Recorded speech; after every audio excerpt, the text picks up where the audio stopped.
La arquitectura siempre utiliza lo que encuentra en el entorno. El bosque, el pinar, es la madre de la arquitectura de esta tierra de pinares. De estos pinares y en su entorno surge un románico excepcional. Es la gran aportación de España al románico europeo, al románico de ladrillo.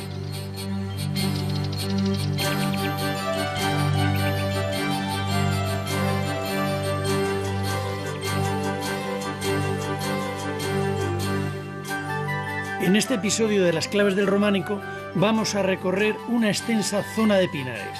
En torno a ella se construyó el románico de ladrillo. Ocupa el vértice de lo que son las provincias de Segovia, Ávila y Valladolid.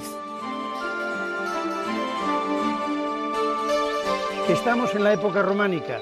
No hay piedra en el entorno porque es el suelo arenoso, pero sí hay ríos que tienen barro y el bosque que nos va a proporcionar la madera. De aquí surge, de la confluencia del bosque, del barro y de los artesanos, que son los mudéjares, los arabizados o árabes que vivían en estas tierras, va a surgir el románico más hermoso y más particular que ofrece España a Europa, el románico de ladrillo.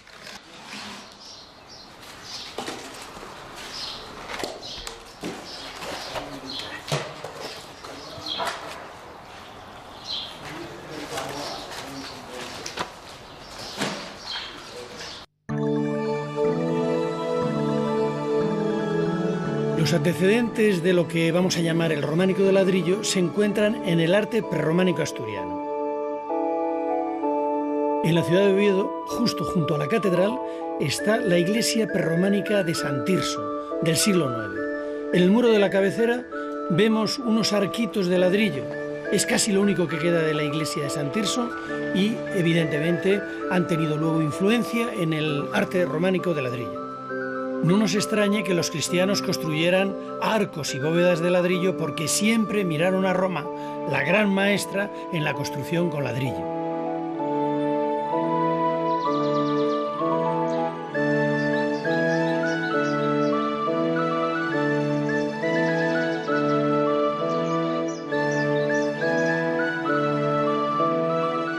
A principios del siglo XII, la villa leonesa de Sahagún, en pleno camino de Santiago, hace de la necesidad virtud, escasea la piedra y por lo tanto se convierten en los pioneros en la construcción de iglesias románicas de ladrillo. Este muro, que perteneció a la capilla de San Mancio, parece ser la primera obra que se realizó en ladrillo. Muy cerca está la iglesia de San Tirso, perfectamente conservada a pesar de llevar en pie desde comienzos del siglo XII. Destaca por la belleza de sus tres ábsides y encima del ábside central hay un campanario elegantísimo, de planta rectangular y con 4 pisos de ventanales.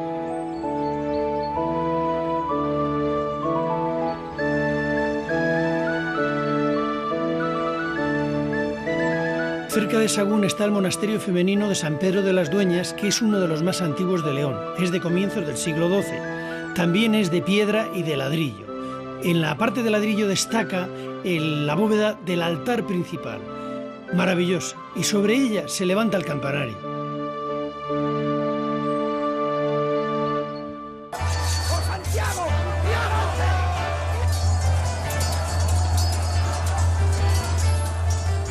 Durante el siglo XI, la Reconquista dio un gran salto hacia adelante.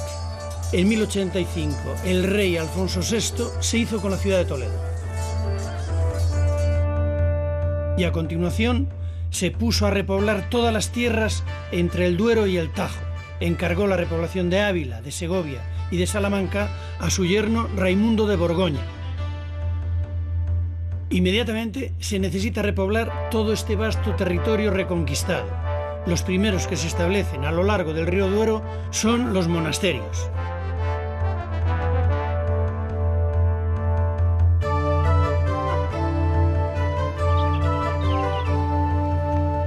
Después de los monjes llegan gentes de León, burgaleses, cántabros, gallegos, incluso musulmanes. Son los mudéjares, excelentes artesanos, sobre todo albañiles y carpinteros, y se establecen en territorio cristiano.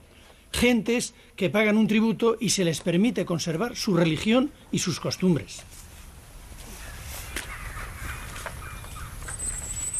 El territorio se organiza creando las llamadas comunidades de villa y tierra.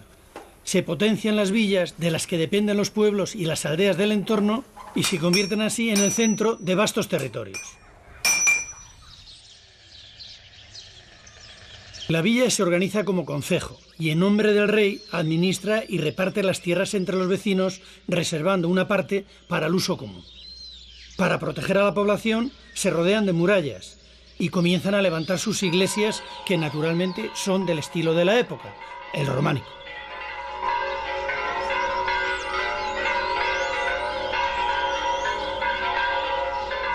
Esta es la villa de Cuéllar, una de las 42 comunidades de villa y tierra que había al sur del Duero. Es una de las más extensas, porque abarca toda la comarca de Tierra de Pinares de Segovia. De ella dependían medio centenar de pueblos.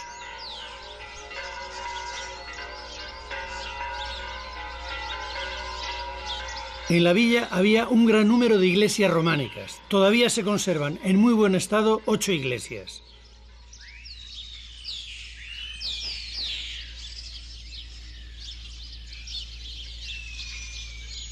Había tantas que sus habitantes han permitido el lujo de construir esta fuente con 2 pilas bautismales románicas, una encima de la otra. Estas iglesias son obras anónimas levantadas por mudéjares establecidos en la zona que trabajaban muy bien el ladrillo y les llamaban alarifes. En cualquier caso, lo que sí puedo asegurarles es que sus autores conocían muy bien el estilo románico. Los constructores de este tipo de románico en ladrillo lo que hacen es trasladar miméticamente los elementos arquitectónicos del románico de piedra a su lenguaje arquitectónico. ¿Cómo lo hacen? Con gran simplicidad. En esta portada, por ejemplo, faltan todos los elementos ornamentales de las arquivoltas. Son sencillamente ladrillos puestos a sardinel. Los capiteles, que serían en piedra ornamentados, están hechos con estas sencillas piezas aplantilladas en forma de nacela y han desaparecido las columnas y los basamentos de piedra. Por lo tanto, es una simplicidad que parece muy moderna, por otra parte.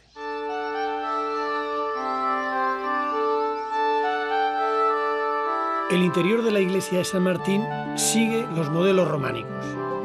En este caso se trata de una iglesia de 3 naves. Si tenemos en cuenta que el ladrillo estaba originalmente enfoscado y que no se veía el acabado interior, el resultado final sería muy parecido al de una iglesia construida en piedra. La ausencia de figuras, que solo son posibles cuando se labra la piedra, se sustituye en este caso por frisos de ladrillo.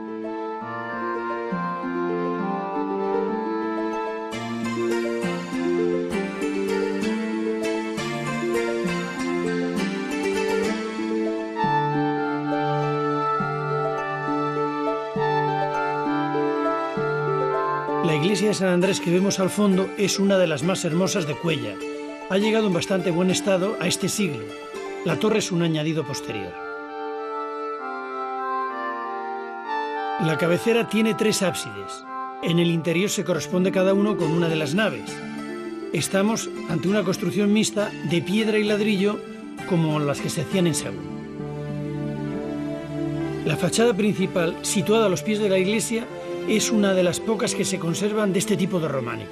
Tenía 3 paños, se conservan 2, uno está tapado por la torre.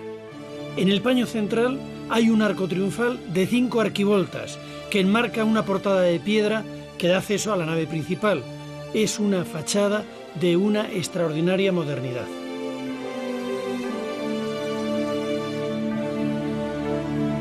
En la fachada sur, los canteros y los albañiles compiten para apurar las posibilidades formales de la piedra y del ladrillo.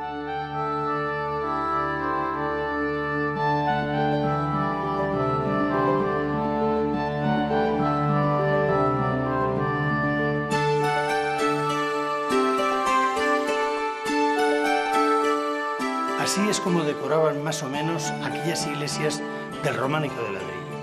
Con la Reconquista se encuentran con un sustrato poblacional en su mayoría islamizado. Es fantástico para ellos porque tienen mano de obra especializada pero en ladrillo. Así que para cristianizarlos necesitan hacer muy pronto muchos templos. Inicialmente, para que no haya un gran choque entre su cultura islámica, que no hay iconografía, y la cristiana, pues prácticamente toda la decoración es geométrica. Posteriormente ya van incorporando la iconografía cristiana que hay en el resto del románico y posteriormente en el gótico.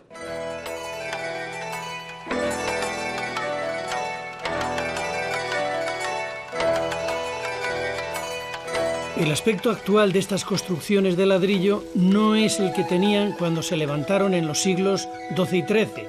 Entonces, el ladrillo iba cubierto con un cuidadoso enfoscado, tal y como podemos ver en estos arcos ciegos que no han sido picados. Es en el siglo XIX, al calor del romanticismo y de las restauraciones posteriores basadas en criterios historicistas, cuando el ladrillo empieza a dejarse libre y visto.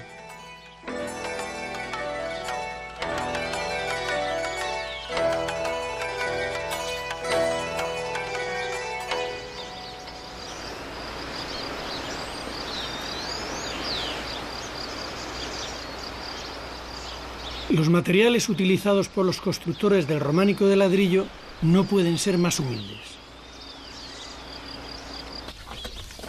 La falta de piedra aconseja echar mano de lo que tienen más cerca: la arcilla, el barro, la madera o los guijarros.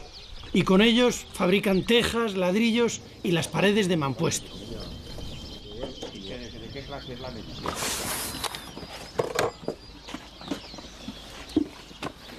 En Horcajo, la familia Martín continúa fabricando tejas artesanalmente, tal y como se hacía entonces. Estamos todos ya juntos, ya tenemos hablado. La fabricación de las tejas no puede ser más sencilla. Parece un ejercicio de repostería.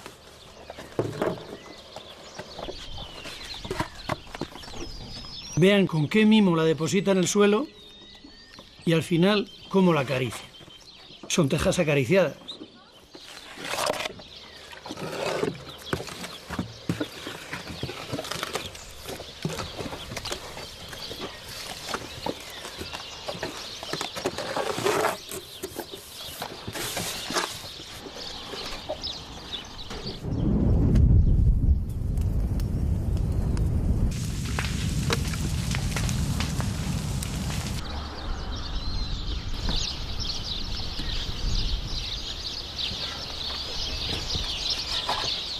La utilización de estos materiales tan pobres abarata los costes, agiliza la construcción y además la hace asequible a muchas de las gentes que allí vivían. Es mucho más rápido construir con ladrillo que labrar sillares de piedra. Así podían los colonos que venían a estas tierras levantar en muy poco tiempo los pueblos en los que iban a vivir. Buah. Ha quedado bien. Pero el ruido no Suena bien.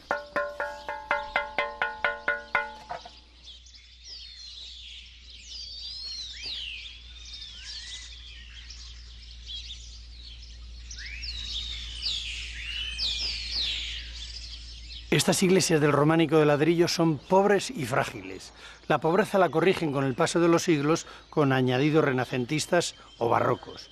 Y estos mismos añadidos acusan la fragilidad por los empujes que le meten, por ejemplo, en este caso, de la iglesia de San Salvador, de Cuéllar a los ábsides. Por eso tienen que hacer estos contrafuertes a lo bestia en época posterior para evitar que se les caiga.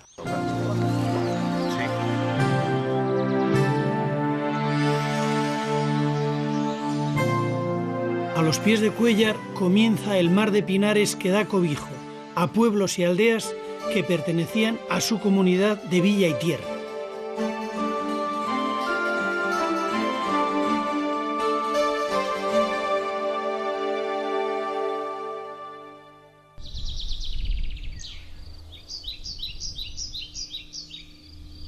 El bosque de pinos era la vida y sustento de los habitantes de la zona, porque, en primer lugar, las raíces de los árboles sirven para fijar el suelo, que era muy arenoso. Del pino se aprovecha todo. La madera, lo más importante, tanto para la construcción como para la confección de aperos agrícolas. La leña, los tocones para hacer teas, las piñas para hacer fuego, los piñones para la alimentación, las hojas para hacer cama para el ganado y la resina, que, como ustedes ven, se sigue recogiendo.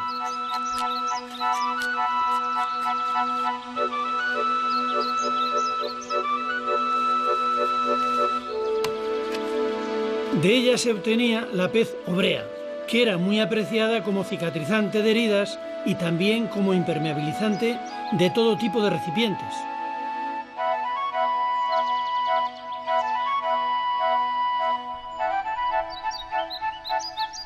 Los habitantes de aquellas tierras abren grandes claros en los bosques para obtener tierras de cultivo, en medio de los cuales instalan sus pueblos, y en los pueblos las iglesias románicas que vamos a ver.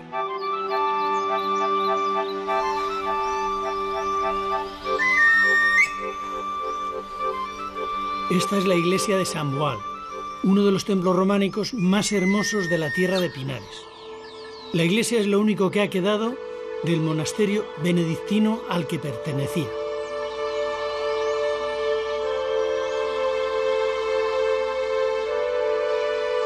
El pueblo de Aguilafuente tiene dos iglesias románicas, la parroquial de la Asunción, con un ábside de 3 filas de arcos dobles, y la de San Juan.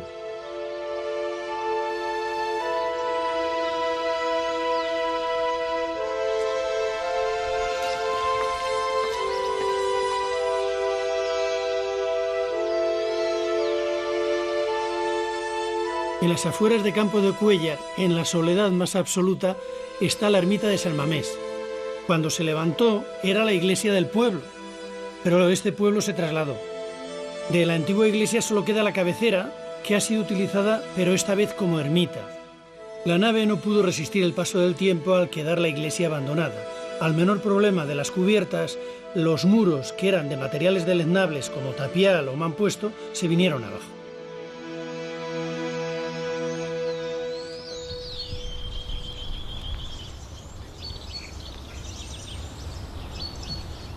Estamos frente a Arévalo, cabeza de otra comunidad de villa y tierra. Para demostrar su poderío, sus habitantes comienzan en el siglo XII a levantar con cal y canto una gran muralla que acabaría rodeando toda la ciudad. Aún se conservan algunos de sus paños y sobre todo una de sus puertas, la de Alcocer del siglo XIII, que conduce a la Plaza Real.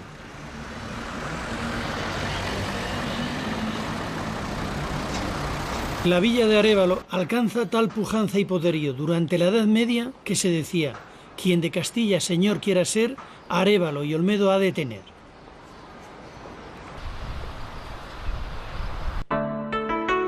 Sabemos por un documento que a mediados del siglo XIII la villa de Arévalo contaba con 2000 habitantes y 11 iglesias.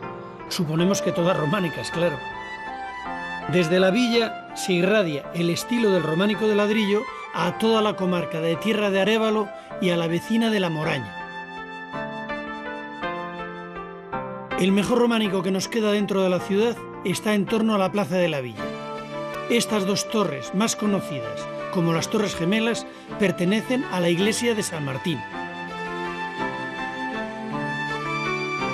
A la más baja, que tiene 3 pisos y que está toda ella construida en ladrillo, se la conoce como la Torre Vieja o la de los ajedrezes.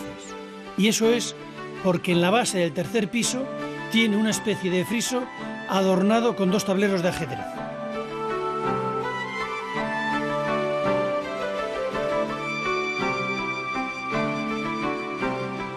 En la parte posterior nos encontramos la única galería porticada románica que hay en la provincia de Ávila. Estas galerías son, sin embargo, muy típicas en Segovia. En ellas se reunían los vecinos para celebrar el concejo. Al fondo de la plaza vemos la iglesia de Santa María la Mayor, que es de una sola nave y un hermoso ábside de ladrillo de cal y canto. Este ábside en el interior, en época gótica, fue decorado con estas pinturas maravillosas y muy ingeniosas, por cierto.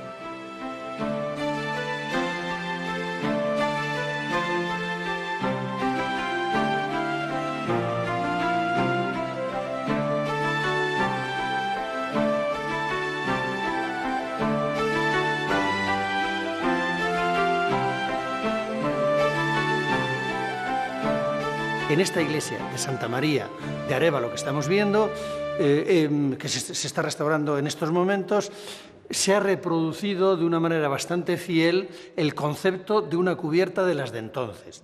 Las iglesias del románico de ladrillo necesitan cubrir grandes espacios. Por otra parte, tienen bastante altura. ¿Cómo resuelven la cubierta? De una manera bien sencilla. Colocan grandes vigas, normalmente a pares, en forma de tirantes, para absorber el empuje de los muros, y en la parte superior de estas vigas está la cubrición formada por cuartones. Son los que sujetan la cubierta propiamente dicha. Hay otro tipo de cubiertas con el artesonado muchísimo más historiado. Son los que se llaman artesonados mudéjares, que se utilizan en iglesias o en salones de mucho más lujo o de edificios de más importancia.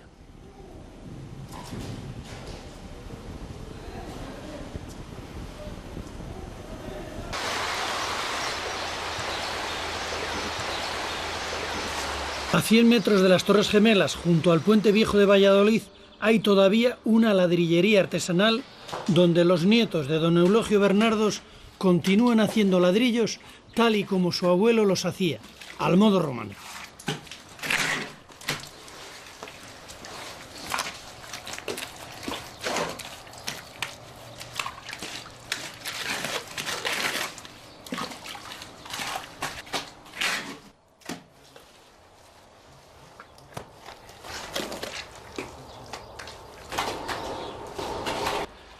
Reinaldo, eres un sucesor de los babilonios. Sí. Estás haciendo ladrillo en este alfar, tejera, de Arévalo, como lo hacían en el medievo también. Igual. ¿Es una tradición familiar? Sí, viene de mi abuelo, cuando el hombre pisaba el barro con pie, y entonces lo pisaba.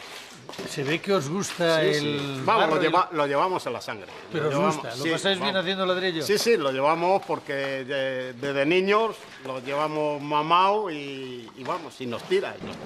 Pues muchas gracias, Reinaldo. Tienes nombre de personaje medieval, de caballero de gesta, y es una gesta lo que estáis haciendo con el ladrillo. Sí, ahí estamos con él y somos de un oficio, como dice el refrán, noble y bizarro. Entre la industria del barro, Dios fue el primer alfarero y el hombre el primer cacharro. El proceso de fabricación de ladrillo dura una semana. Primero se amasa la arcilla, después se moldea el ladrillo dándole el tamaño y la forma según las necesidades de cada obra. Se le deja unos días al aire libre para que seque.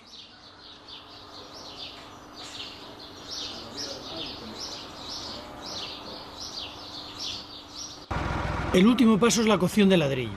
Se llena el horno hasta arriba, dejando huecos para que circule el calor, y se tapa la boca con ladrillos y arcilla.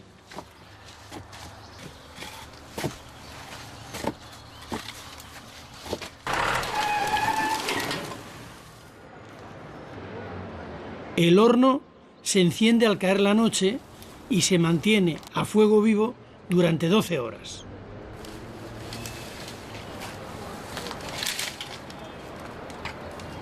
El combustible del horno no puede ser más ecológico: las ramas de la poda de los pinares. Por eso, en aquellos tiempos, los pinares se mantenían cuidados y limpios, y nunca había incendios. Cuando se acaba la cocción, se deja enfriar el horno y se sacan los ladrillos ya terminados. Durante la Edad Media, en muchas ocasiones, los ladrilleros se trasladaban al lugar donde se iba a construir la nueva iglesia y fabricaban allí mismo los ladrillos. Al evitarse el coste del transporte, la obra salía más barata.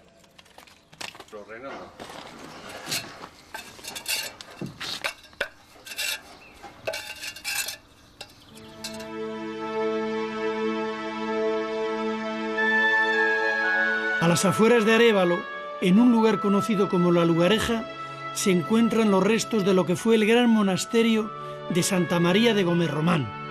Solo queda de él la cabecera de su iglesia, que sin lugar a dudas es la obra maestra del románico de ladrillo abulense.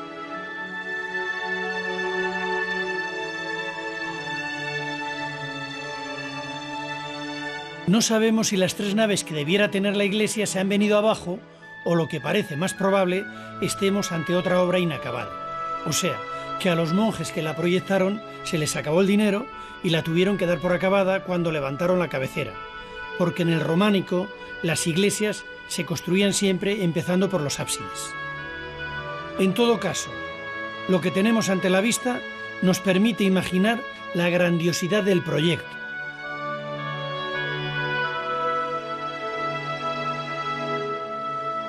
Los tres ábsides, que se levantan sobre una base de mampostería, tienen la originalidad de estar formados por una sucesión de arcos dobles muy esbeltos, que son rematados por un friso de ladrillos colocados de forma muy variada.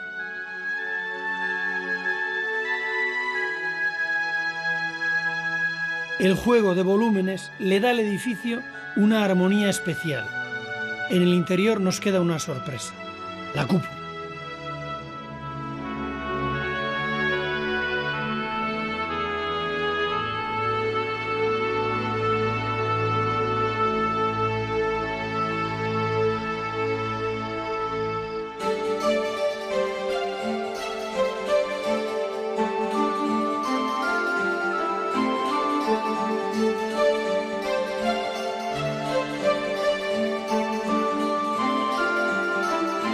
Los alrededores de Arévalo, en lo que en su día fueron tierras de dominio y que ahora prácticamente coinciden con lo que es la comarca de la Moraña, hay abundantes muestras de románico de ladrillo. Algunas de ellas pertenecen ahora a la provincia de Segovia.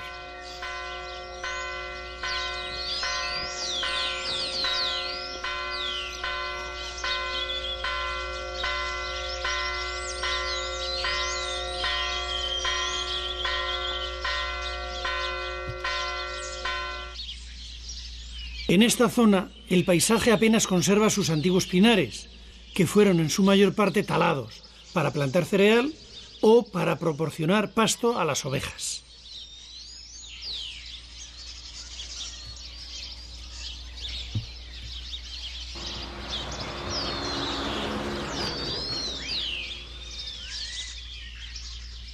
Este pueblo deshabitado es Villar de Matacabras, que aún conserva a duras penas esta bella iglesia románica totalmente construida en ladrillo.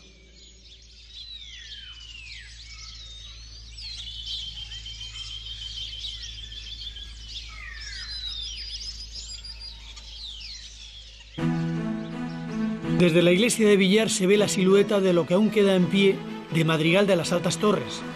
Hasta el siglo XIX era simplemente Madrigal. Fue entonces, en plena época romántica, cuando fue rebautizada como Madrigal de las Altas Torres, por la gran cantidad de torres que aún tenía entonces. Se cuenta que durante los siglos XII y XIII, Madrigal le disputaba a Arévalo su emancipación como concejo independiente. Y aunque no lo consiguió, quiso retar a esta villa levantando una gran muralla, al estilo de la que tenía Arévalo, pero mucho más grandiosa, con muchas más torres. Se cree que podía tener entre 60 y 80. La muralla de Madrigal es uno de los mejores ejemplares de arquitectura militar del románico. En algunos tramos está construida con tapial encintado con ladrillo y en otros con cal y canto. Su longitud es comparable a la de Ávila, cerca de 2,5 kilómetros.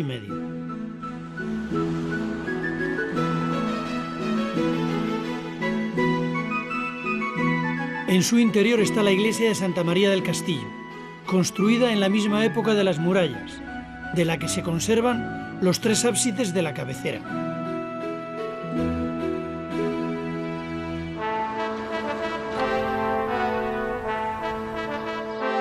Durante la Edad Media, la iglesia era el mejor y más sólido edificio que se levantaba en la aldea. En momentos de peligro era el refugio al que acudían los vecinos. Pero si la iglesia se construía en tiempos de amenazas militares, era frecuente que el templo adquiriera un aspecto claramente militar. Este es el caso de esta iglesia de Barromán, cuya torre parece verdaderamente una atalaya de vigilancia.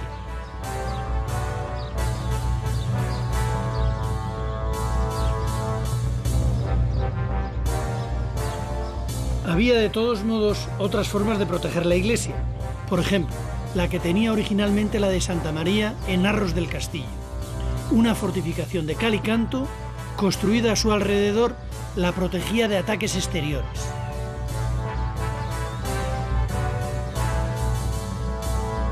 En la iglesia de Tolocirio, el aspecto de fortaleza inexpugnable parece querer avisar al enemigo de la dificultad de su asalto. Pero bajo esa apariencia feroz, lo que se esconde realmente es una humilde iglesia del pueblo. Todo este alarde defensivo se hizo a mediados del siglo XII, cuando los reyes de Castilla y de León se enfrentaron por la posesión de estas tierras. Al final, murallas y baluartes sirvieron no para defenderse de los musulmanes, sino de los viejos aliados.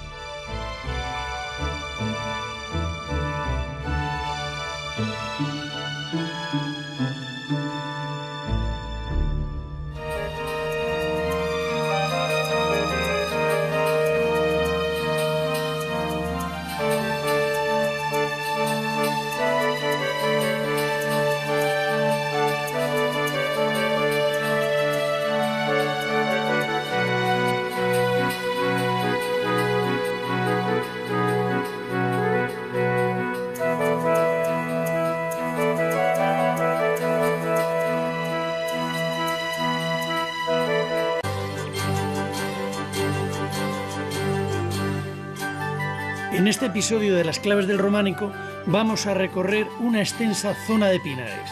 En torno a ella se construyó el románico de ladrillo. Ocupa el vértice de lo que son las provincias de Segovia, Ávila y Valladolid. Estamos en la época románica. No hay piedra en el entorno porque es el suelo arenoso, pero sí hay ríos que tienen barro y el bosque que nos va a proporcionar la madera. De aquí surge, de la confluencia del bosque, del barro y de los artesanos, que son los mudéjares, los arabizados o árabes que vivían en estas tierras, va a surgir el románico más hermoso y más particular que ofrece España a Europa, el románico de ladrillo.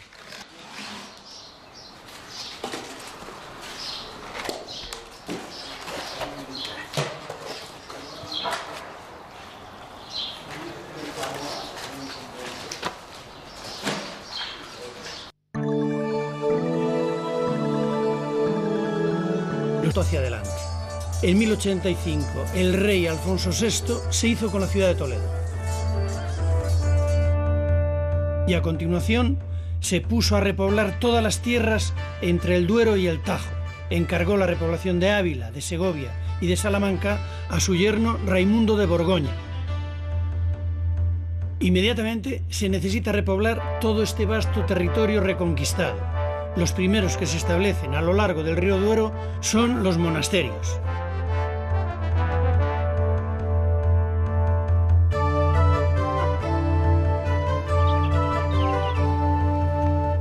Después de los monjes llegan gentes de León, burgaleses, cántabros, gallegos, incluso musulmanes. Son los mudéjares, excelentes artesanos, sobre todo albañiles y carpinteros, y se establecen en territorio cristiano. Gentes que pagan un tributo y se les permite conservar su religión y sus costumbres. El territorio se organiza creando las llamadas comunidades de villas. Los antecedentes de lo que vamos a llamar el románico de ladrillo se encuentran en el arte prerrománico asturiano. En la ciudad de Oviedo, justo junto a la catedral, está la iglesia prerrománica de San Tirso, del siglo IX. En el muro de la cabecera vemos unos arquitos de ladrillo. Es casi lo único que queda de la iglesia de San Tirso y, evidentemente, han tenido luego influencia en el arte románico de ladrillo. No nos extrañe que los cristianos construyeran arcos y bóvedas de ladrillo porque siempre miraron a Roma, la gran maestra en la construcción con ladrillo.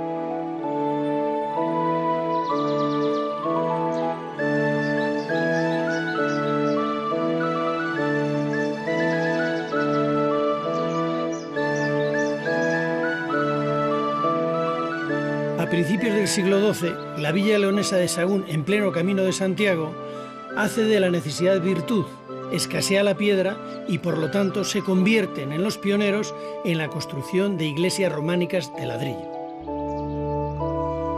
Este muro que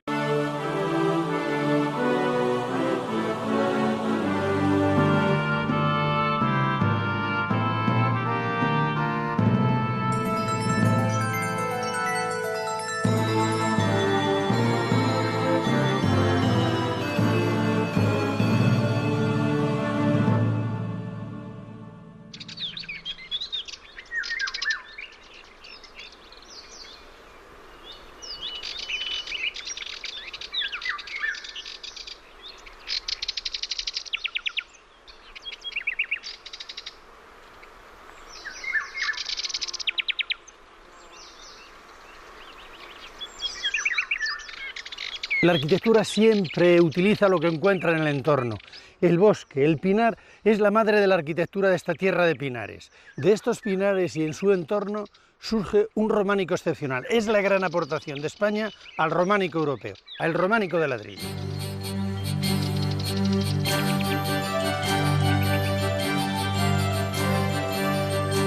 Que perteneció a la capilla de San Mancio, parece ser la primera obra que se realizó en ladrillo. Muy cerca está la iglesia de San Tirso, perfectamente conservada a pesar de llevar en pie desde comienzos del siglo XII. Destaca por la belleza de sus tres ábsides y encima del ábside central hay un campanario elegantísimo, de planta rectangular y con 4 pisos de ventanales.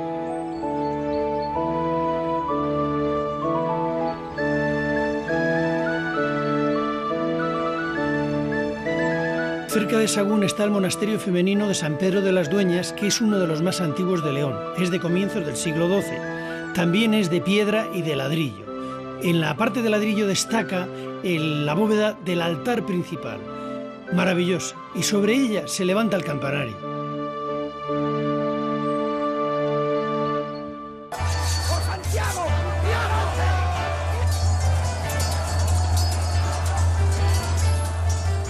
Durante el siglo XI, la Reconquista dio un gran salto